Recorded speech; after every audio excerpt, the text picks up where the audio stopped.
हरियाणा की हर अपडेट के लिए बेल आइकन दबाएं और सब्सक्राइब करें STV हरियाणा न्यूज। नमस्कार, स्वागत है आपका। मैं हूं गौरव कुमार पांडे। हरियाणा की तमाम छोटी और बड़ी खबरों के लिए रुख करते हैं फटाफट हरियाणा का।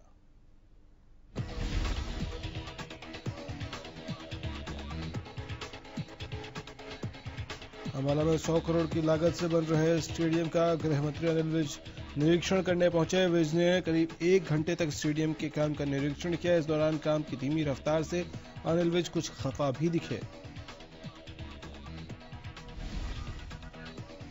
अनिल विज ने जल्द अधिकारियों की बैठक लेने की बात कही। विज ने कहा कि स्टेडियम युवाओं के लिए एक सौगात है, यहाँ खिलाड़ियों के लिए हर सुविधा होगी। विज ने कहा कि ऐसा स्टेडियम पूरे हरियाणा क्या शायद उत्तर भारत में नहीं होगा।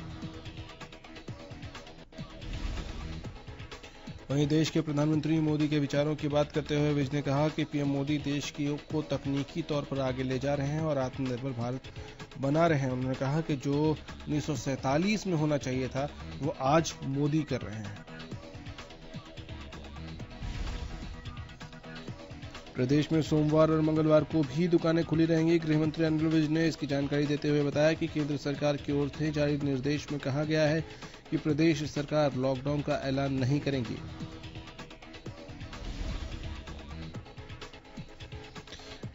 आपको बता दें कि शनिवार को केंद्र सरकार की ओर से अनलॉक 4 के लिए गाइडलाइंस जारी की गई, जिसमें कहा गया कि राज्य सरकारें खुद प्रदेश में लॉकडाउन का ऐलान नहीं करेंगी। हरियाणा सरकार ने सोमवार और मंगलवार को बाजार बंद करने के आदेश वापस ले लिए, जिसके बाद व्यापारी वर्ग राहत महसूस कर रहा है। दरअसल केंद्र सरकार ने अनलॉक 4 की गाइडलाइंस जारी करते हुए कहा था कि किसी भी राज्य में उनकी अनुमति के बिना कंटेनमेंट जोन को छोड़कर लॉकडाउन नहीं लगेगा। इसके बाद सोमवार और मंगलवार को बाजार बंद करने का फैसला हरियाणा सरकार ने वापस ले लिया। सोमवार और मंगलवार को बाजार बंद करने के फैसले का हर जगह व्यापारी वर्ग में विरोध था। अब आदेश वापस लेने के व्यापारी वर्ग से महसूस कर रहा है राहत और उम्मीद कर रहे हैं कि उनका काम पटरी पर दोबारा लौट पाएगा। प्रदेश सरकार की ओर से सोमवार और मंगलवार को बाजार बंद करने के फैसले को वापस लेने के बाद व्यापारी वर्ग खुश नजर आ रहा है।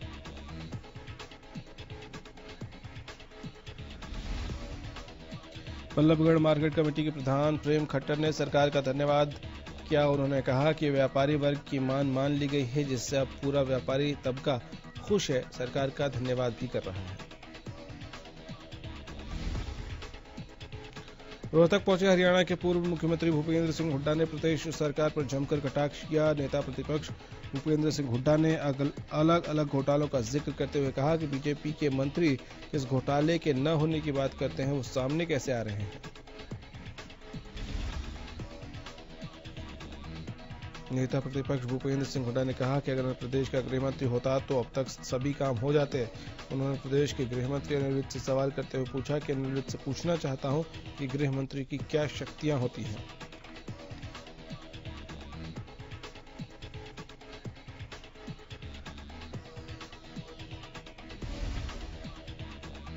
कांग्रेस से राज्यसभा सांसद दीपेंद्र हुड्डा ने बड़ौदा हल्के के गांव जवाहरा से बड़ौदा उपचुनाव के प्रचार का बिगुल फूंका। कांग्रेस सांसद दीपेंद्र हुड्डा ने बड़ौदा हल्के के गांव जवाहरा में उपचुनाव के पहले गांव के दौरे में भारी जनसमूह के बीच बीजेपी जेजेपी सरकार पर जमकर निशाना साधा।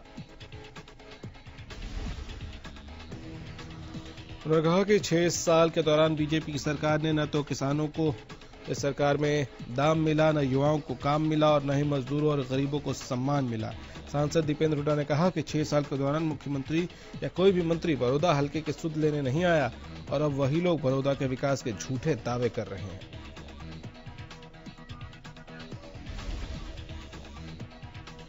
बड़ौदा विधानसभा के दौरे पर रहे जेजेपी संस्थापक और पूर्व सांसद डॉक्टर अजय चौटाला ने पूर्व सीएम भूपेंद्र हुड्डा पर जमकर निशाना साधा। उन्होंने कहा कि 10 साल की सरकार के दौरान बड़ौदा हल्के का कोई विकास कराने का काम नहीं किया, न ही किसी नौजवान को नौकरी देने का काम किया।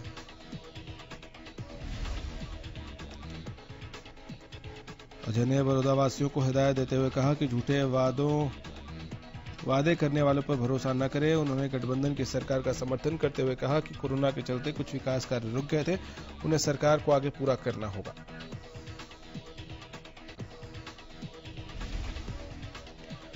इनेलो नेता अभय चौटाला ने प्रेस कॉन्फ्रेंस के दौरान उन्होंने प्रदेश सरकार पर जमकर निशाना साधा।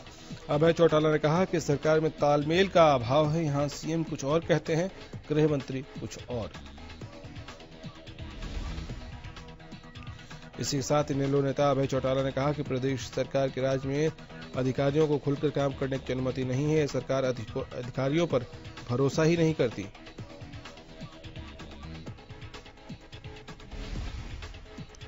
बहादुरगढ़ नगर परिषद अब हर तरह का भुगतान आरटीजीएस के माध्यम से ही करने जा रही है। किसी भी भुगतान के लिए चेक नहीं दिया जाएगा। दरअसल नगर परिषद के खाते से नकली चेक लगाकर 88,68,000 रुपए निकाल लिए गए। इसके बाद फैसला लिया गया।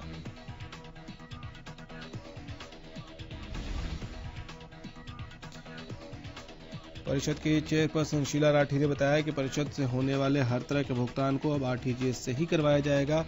अधिकारियों को अपने फंड और खातों के प्रति सतर्क रहने के आदेश दिए गए हैं। उन्होंने कहा कि आईडीबीआई बैंक से नगर परिषद के पैसे वापस हासिल किए जाएंगे। इस मामले में एफआईआर भी दर्ज हो चुकी है और पुलिस लगातार धोखाधड़ी के इस मामले की कड़ियां जोड़ने में जुटी हुई है।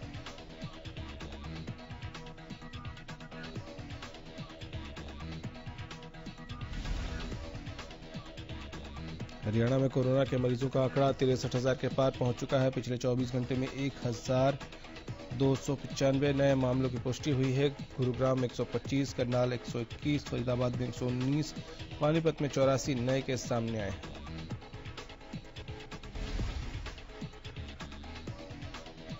वहीं 24 घंटे में 909 मरीजों ने कोरोना को शिकस्त भी दी है। अभी तक 51,000 से ज्यादा मरीज ठीक हो चुके हैं, जबकि कोरोना से अब तक 682 मरीजों की मौत भी हुई है।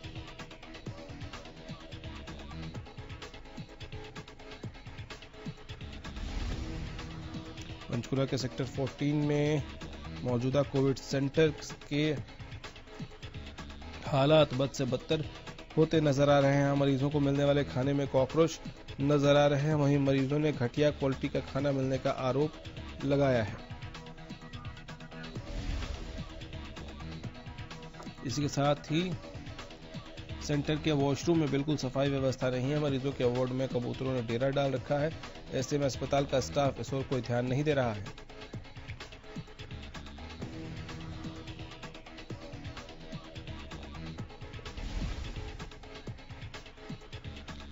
तोशाम में कपास फसल का कृषि विभाग की ओर से गठित की गई टीम के माध्यम से सर्वे किया गया। सिरसा कपास संयुक्त निदेशक ने कहा कि किसानों की खराब हुई फसल का कृषि विभाग की ओर से सर्वे किया जा रहा है।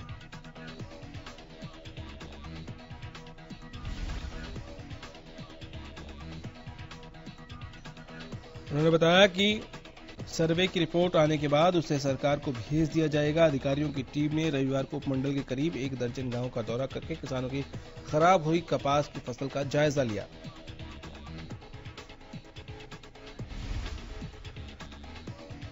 कपास की फसल का निरीक्षण करने के लिए अधिकारियों की टीम ने गांव बागनवाला, झावरी, सरल, मिरान, देवावास, इशरवाल, बुशान समेत अलग अलग गांवों में जाकर कपास फसल का निरीक्षण किया। संबंधित गांवों के किसानों के साथ विस्तार से बातचीत की गई। साथ ही फसल के बचाव को लेकर दवाइयों के छिड़काव के बारे में भी जानकारी दी गई।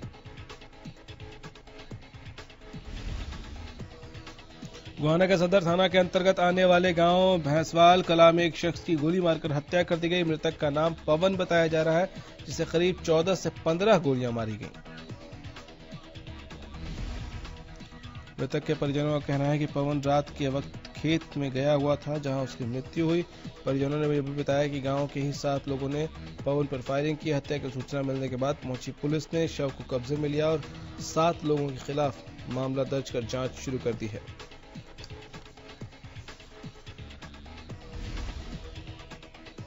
रोहतक शहर के शिवाजी कॉलोनी चौक के पास स्थित जिम से एक्सरसाइज कर निकले युवक पर कुछ लोगों ने फायरिंग कर दी। हालांकि युवक ने भागकर अपनी जान बचाई, लेकिन गोली गली में आ रहे बुजुर्ग के पैर में लगी, जिसके बाद बुजुर्ग को घायल अवस्था में रोहतक पीजीआई में भर्ती कराया गया।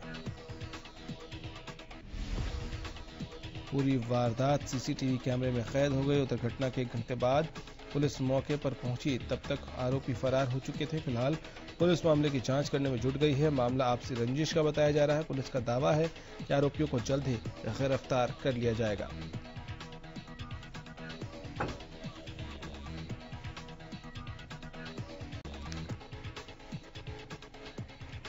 धर्मनगरी कुरुक्षेत्र में अपराधियों के हौसले इस कदर बुलंद हैं कि 1 महीने में तीसरी बार गैंग वॉर में गोली चलने से एक युवक की मौत हो गई और जख्मी हो गया एक व्यक्ति।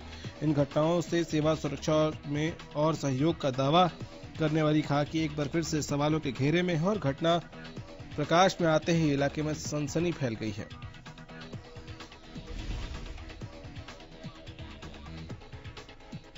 घटना की जानकारी मिलते ही पुलिस मौके पर पहुंची और मामले की जांच में जुट गई। आपको बता दें कि धर्मनगरी कुरुक्षेत्र के आकाश नगर में दिन दहाड़े उत्तर प्रदेश के रहने वाले एक व्यक्ति की गोली मारकर हत्या कर दी गई थी।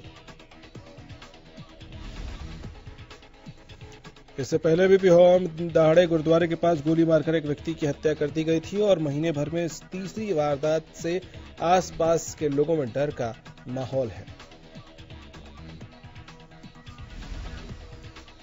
यमुनानगर के छप्पर थाना इलाके के नेता शहर में तेजपाल नामक शख्स की हत्या का मामला सामने आया है। 28 वर्षीय तेजपाल का शव सड़क के किनारे खेतों में मिला है।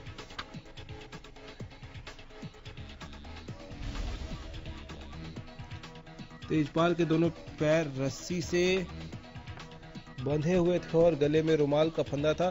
खेत में रस्सी से पैर बंधे शव की खबर मिलते ही पुलिस मौके पर पहुंची और शव को कब्जे में लेकर पोस्टमार्टम के लिए भिजवाया।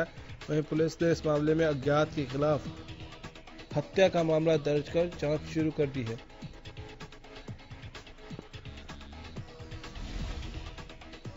फतेहाबाद में बदमाश बेखौफ हो गए हैं। ताजा मामले में गांव झल्दिया में एक बुजुर्ग पर गांव के ही एक शख्स ने तेज धार हथियार से हमला कर दिया। आरोपी मौके से फरार हो गया। वहीं गंभीर हालत में बुजुर्ग को नागरिक अस्पताल में भर्ती कराया गया।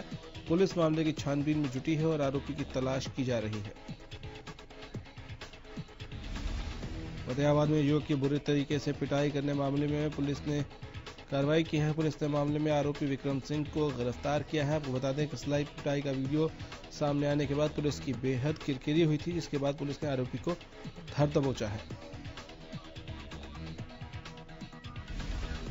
वादी के बिजली निगम कार्यालय में ग्रामीणों ने अधिकारियों के खिलाफ विरोध जताया और निगम एसडीओ विनोद कुमार का पुतला भी फूंका।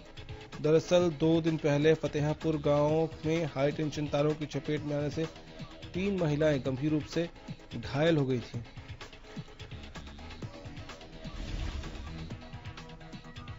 ग्रामीणों का कहना है कि उन्होंने पहले ही बिजली निगम अधिकारियों को दुर्घटना का अंदेशा जताते हुए तारों को बदलवाने की मांग की थी, लेकिन बार बार मांग किए जाने के बाद भी अधिकारियों की ओर से तार नहीं बदलवाए गए, जिसकी वजह से चपेट में आकर महिलाएं घायल हो गईं।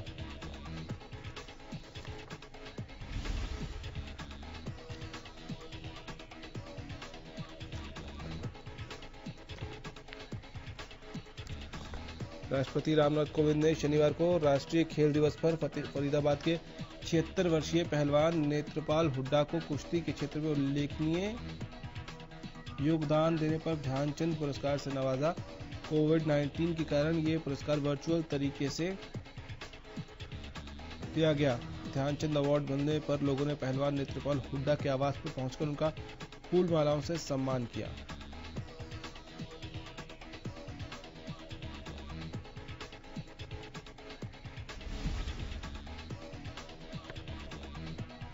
सात सालों से टीजीटी इंग्लिश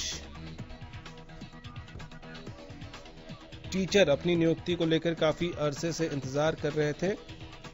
अब उनके सब्र का बांध टूट गया है। अपनी नियुक्ति को लेकर रविवार को टीजीटी इंग्लिश टीचर एकत्रित हुए और सरकार से उनकी नियुक्ति जल्द करने की मांग की।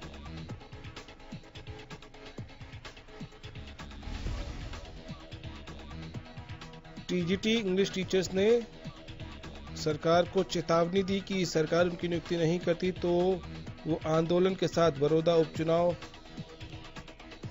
का विरोध करेंगे।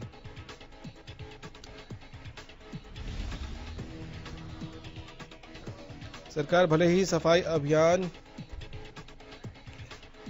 की बात कह रही हो, लेकिन गांव के लोग ही इसे पलीता लगा रहे हैं। सफाई अभियान का पुन्हाना खंड में कोई असर देखने को नहीं मिल रहा है।